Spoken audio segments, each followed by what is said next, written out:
In clouds of chaos, children and women flung aboard a military chopper, desperate, escaping ISIS brutality. Today, thousands of religious minorities, the bulk of them Christians, are fleeing Iraq and Syria, refugees streaming across borders. Some even making it to the Mexico border, and then into the United States. Journey through hell, escaping a Christian genocide. We're traveling with Mark Arabo, a U.S.-born Christian Iraqi, into Tijuana, Mexico. He's spearheading a radical way out for Christians in the Middle East. You're safe now, you're safe. He and others paid thousands to help these two men get out of Erbil, Iraq, into Europe, and now into Mexico. A shadowy underground railroad, a harrowing 2-month journey. ISIS's grip on these men still visible. That fear is why they asked us not to show their faces. How brutal is ISIS? ISIS only knows the language of beheadings, he says. Why you? Because we're Christian, he says. These men are among hundreds who have escaped into Mexico.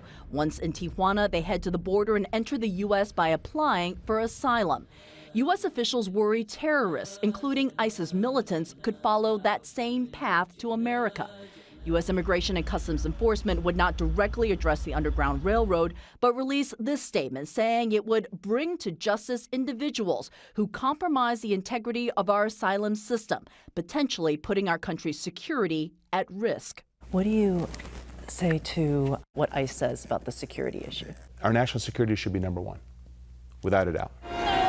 These are people that are being killed by ISIS. They are not ISIS. They are coming to America to run away from ISIS. ISIS broadcasts their brutal religious cleansing in their propaganda videos. In this one, beheading Ethiopian Christians. This was their future, say the men.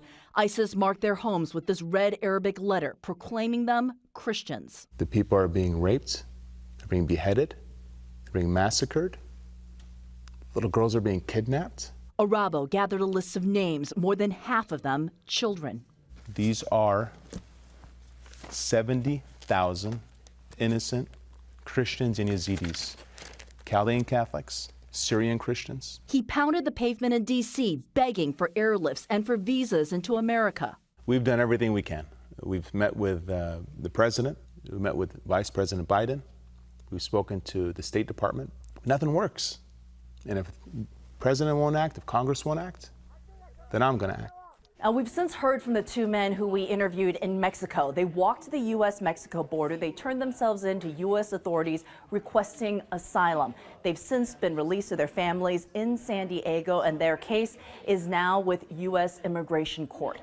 In case you're wondering, Mark Arabo says he has done this now hundreds of times.